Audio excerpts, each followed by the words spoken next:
یہ بات ہے قرآن کی.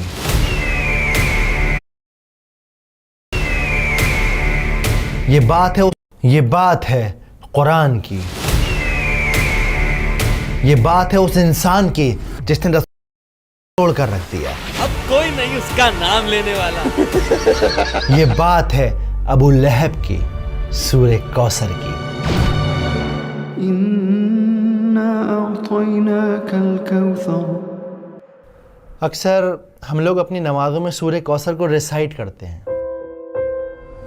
پر افسوس ہم میں سے کتنے ہیں جو اس کا مطلب جانتے ہیں. کیا ہے کوثر؟ کیوں اللہ تعالیٰ نے اسے نازل کیا؟ کیا تم نے سنا طلحہ؟ ہاں، اللہ کے نبی نے ہمیں وہ راز بتایا کوثر کا. سبحان اللہ. اور سب سے ضروری بات، سورہ کوثر کا آج ہماری زندگی میں کیا ریلیونس ہے، جانیں گے اس ویڈیو میں. بسم اللہ الرحمن الرحیم. إنا أعطيناك الكوثر فصل لربك وانحر إن شانئك هو الأبتر. سورہ کوثر قرآن کی سب سے چھوٹی سورت ہے. قرآن کی بہت ساری خوبصورت باتوں میں سے خوبصورت بات یہ ہے کہ ہر آیت کے پیچھے، ہر سورت کے نازل ہونے کے پیچھے ایک کہانی ہے، ایک سچی کہانی. اور ایسا ہی ایک دل دہلا دینے والا، دل کو چیر کر رکھ دینے والا واقعہ ہے سورہ کوثر کے نازل ہونے کے پیچھے. پہلے اسے سمجھتے ہیں. مکہ کی وہ دوپہر خاموش تھی. لوگ اپنے اپنے گھروں میں آرام کر رہے تھے، مگر اللہ کے نبی خاموش بیٹھے تھے. اندر سے دبی دبی سسکیوں کی آوازیں مٹی کی دیواروں سے ٹکرا کر واپس آ رہی تھیں. ان کے بیٹے عبداللہ اللہ کو پیارے ہو گئے تھے. وہ ننھا سا جسم جو کل تک ان کے سینے سے لگ کر سانس لیتا تھا، اب مٹی کی گود میں تھا. مگر برابر والی دیوار سے ٹیک لگائے ایک آدمی کھڑا تھا. مجھے بھی بتاؤ ابو لہب، کیا معاملہ ہے؟ صبر رکھو اقبا، صبر. یہ آدمی اور کوئی نہیں بلکہ رسول اللہ کا چچا تھا. اندر سے آتی ہر سسکی اس کے چہرے کی مسکان بن رہی تھی. اور پھر وہ خوشی سے چلایا، بطیرہ محمد، بطیرہ محمد. ختم ہو گیا محمد کا بیٹا، ٹوٹ گیا محمد کی نسل کا سلسلہ. اس کی آواز نے نبی کا دل چیر کر رکھ دیا. غلاموں کو اس نے کھجوریں بانٹیں، اپنے دوستوں کے ساتھ قہقہے لگائے اور سب سے کہتا رہا، تم نے سنا میری جان، میرے بھتیجے کی جڑ کٹ گئی. اب کوئی نہیں اس کا نام لینے والا. اس کی ہنسی، اس کے الفاظ ہوا میں سانپ بن کر تیر رہے تھے. مگر اللہ نے اپنے نبی کو اکیلا نہیں چھوڑا، انہیں ایک تحفہ دیا. یہ تحفہ تھا سورہ کوثر. اس سورت میں اللہ نے اپنے نبی سے کہا کہ اے نبی، آپ فکر نہ کریں، ہم نے آپ کو کوثر عطا کی ہے، تو بس آپ عبادت کیجیے اپنے رب کی. اور وہ جو آپ کو بار بار بطیرہ محمد کہتا ہے کہ محمد کی جڑ کٹ گئی، نسل کٹ گئی، اصل میں ان کی نسل ختم ہو جائے گی. اللہ کے نبی کے چہرے پر مسکان آ گئی. دن ڈھل گیا. ابو جہل بے وقوفوں کی طرح ہنستا رہا. اسے کیا خبر کہ اللہ نے اسے جیتے جی برباد کر دیا. نسل کٹ گئی. تو میرا خیال ہے کہ ابھی اس لمحے اب اس بات کو اپنے دل میں اتار لیجئے کہ سورہ کوثر کو آپ اس لیے ریسائٹ مت کیجئے کہ وہ چھوٹی سورت ہے، بلکہ آپ اس لیے ریسائٹ کیجئے کہ اللہ تعالیٰ نے وہ ایک تحفے کے طور پہ ہمارے نبی صلی اللہ علیہ وآلہ وسلم کو دی ہے، تاکہ انہیں یہ احساس دلایا جا سکے کہ ان کا اسٹیٹس اتنا ہائی ہے، ان کا مقام اتنا اونچا ہے کہ اللہ سبحانہ و تعالیٰ خود انہیں تسلی دے رہے ہیں، ان کو کنسول کر رہے ہیں. ابو اروا، سنا تم نے؟ اللہ نے نبی کا مقام اور اونچا کر دیا ہے. تو پہلی آیت ہے انا آتینا کل کوثر. تو جب قرآن میں انا کا لفظ آتا ہے تو اس کا مطلب ہوتا ہے کہ کسی بات پہ زور دیا جا رہا ہے. تو اس پہلی آیت کا مطلب ہے کہ بے شک ہم نے آپ کو کوثر گفٹ کی ہے، عطا کی ہے. اب کوثر کیا ہے؟ ایک حدیث میں آتا ہے کہ کبھی نہ ختم ہونے والا، موتی کے کناروں کے درمیان جنت میں بہنے والا جھرنا ہے کوثر.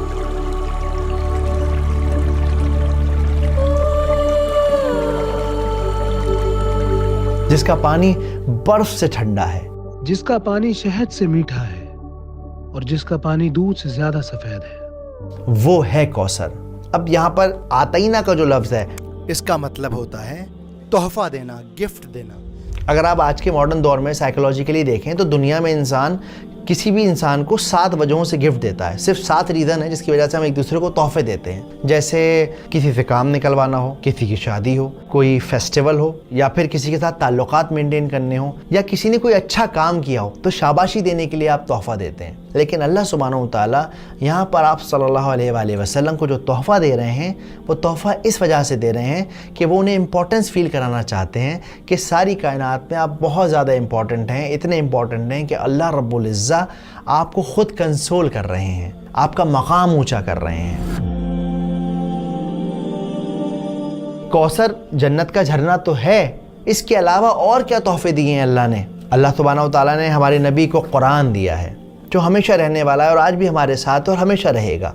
इसके अलावा और क्या तोहफे दिए हैं अल्लाह ने। और सबसे बड़ा तोहफा ये है, अल्लाह ने अपने नबी का नाम ता क़यामत जिंदा रखा है, अपने नाम के साथ जोड़ दिया है नबी का नाम। वाकई सुभान अल्लाह। इसके अलावा उन्हें बेटियां दी हैं। बार बार अबू लहब कह रहा था कि बुतीरा मोहम्मद, कोई लड़का नहीं है उनका, क्या नाम चलेगा उनका। लेकिन आप देखें आज भी हम अपनी बच्चियों के नाम आप सल्लल्लाहु अलैहि वसल्लम की बेटियों के नाम पर रखते हैं, आज भी उन्हें याद करते हैं। रुकैया, फातिमा। इसके अलावा अल्लाह सुब्हानहू व तआला ने आप सल्लल्लाहु अलैहि वसल्लम को सहाबियों को तोहफा दिया जो उनके साथ खड़े थे, जिन्होंने अपने जिस्मों पे चोट खाई सिर्फ इसलिए क्योंकि इस्लाम हक़ की राह थी, क्योंकि नबी का पैगाम था। तो इन्ना आतेना कल कौसर। अगली आयत फसल्लि लिरब्बिका वन्हर। तो अब जब हमने आपको तोहफा दे दिया है तो आपको क्या करना चाहिए? आपको चाहिए कि अपने रब की इबादत करें और क़ुरबानी करें। देखो जनरली दुनिया में 2 तरह की इबादतें होती हैं, एक होती है प्राइवेट इबादत, एक होती है पब्लिक इबादत। प्राइवेट इबादत क्या है? नमाज पढ़ना, तहज्जुद पढ़ना। पब्लिक इबादत क्या है? कुर्बानी करना, उसका गोश्त लोगों में बांटना, लोगों की मदद करना। तो अल्लाह सुब्हानहू व तआला इस आयत के अंदर इन दोनों इबादतों का जिक्र कर रहे हैं। अब यहाँ पर ये जो वनहर का लफ्ज़ है इसका मतलब होता है कुर्बानी देना। इसीलिए ईद उल अधा के दिन को यानी कि बकरीद के दिन को यौमुन नहर भी कहा जाता है, यानी कुर्बानी का दिन। तो फसल्लि लिरब्बिका वन्हर, इबादत कीजिए और कुर्बानी कीजिए। और तीसरी आयत है इन्ना शानियका हुवल अब्तर। स्कॉलर कहते हैं कि जो शानिया का जो लफ्ज़ है, शानिया, उसका मतलब होता है दुश्मनी, लेकिन ऐसी दुश्मनी कि इंसान उसके अंदर अपनी अकल खो दे, उसका दिमाग काम करना बंद कर जाए। अब आप नोट करिए, अल्लाह के रसूल के घर में एक इंतकाल हो गया है, लेकिन ये अबू लहब ये मजाक उड़ा रहा है, मिठाइयाँ बांट रहा है, उसकी अकल ने काम करना बिल्कुल बंद कर दिया। एक इंसान की जो बेसिक ह्यूमैनिटी होती है वो उसकी अकल काम नहीं कर रही। इसकी आज के दौर में मिसाल है जो इज़राइल कर रहा है, छोटे छोटे बच्चों को मारना, बूढ़ों को मारना, लोग खाना लेने आ रहे हैं उन्हें ख़त्म कर देना। तो ये शानिया वाली नफ़रत है, ऐसी नफ़रत है जिसमें इंसान का दिमाग काम नहीं करता, वो अपने गुरूर, अपने जुनून, अपने ईगो में रहता है। तो अल्लाह ताला क्या कहते हैं? इन्ना शानियका हुवल अब्तर। और ये लोग, ये लोग जो आपको कहते थे कि आप अब्तर हो जाएंगे, आपका नाम नहीं चलेगा, कोई आपको नहीं पूछेगा, वो खुद अब्तर हो गए। वो जिसकी जड़ कट गई, जिसकी नस्ल ख़त्म हो गई, जो बर्बाद हो गया, जिसको कोई पूछने वाला नहीं है। और जो इस बात का सबूत है कि रसूलुल्लाह को सारी दुनिया जानती है और अबू लहब को हम लोग जानते हैं, लेकिन लानत के साथ उसका नाम लेते हैं।